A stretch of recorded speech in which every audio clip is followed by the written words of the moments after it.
We are standing in all that's left of an Israeli police station that was overrun by Hamas gunmen. There was a 20-hour gun battle here, and all morning we have seen as bodies have been pulled out of the rubble. Meanwhile, as the fighting continues here in Israel, fears are spreading that it could spread across the region.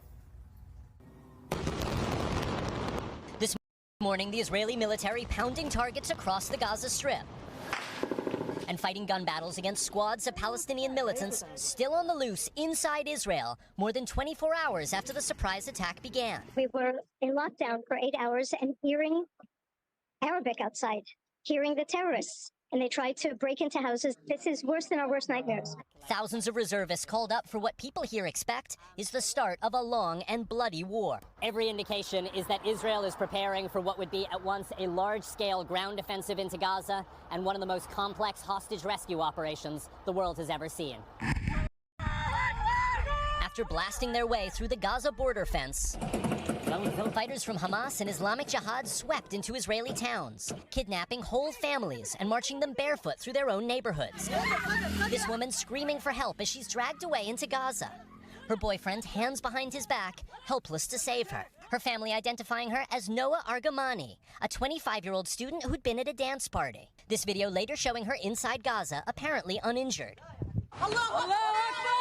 Unlike this woman, bloodied, zip-tied, and terrified, struggling as she's forced into the back of a captured Israeli military jeep. The exact number of Israeli hostages, still unknown. But overnight, Israel's military beginning to release names of more than 25 soldiers killed. President Biden voicing his support and warning Israel's enemies not to escalate. This is not a moment for any party hostile to Israel to exploit these attacks to seek advantage. But this morning, mortar fire from militants in Lebanon aligned with Hamas. Israel striking back with drones, raising fears that this war could soon spread to multiple fronts. Meanwhile, more waves of relentless rocket fire from Gaza.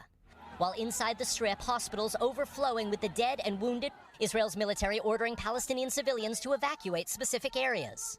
But in densely populated Gaza, home to 2 million people, there's nowhere for families to run. And if Israeli forces enter on the ground, the already massive loss of life may be only the beginning. And as well as that rocket fire from Lebanon, the Egyptian Foreign Ministry is confirming this morning 2 Israeli tourists were murdered today in the Egyptian city of Alexandria, a sign that the violence which started here in the Holy Land may not be staying here. Willie? My goodness, horrifying images there. Raf Sanchez in southern Israel, you and your crew, please.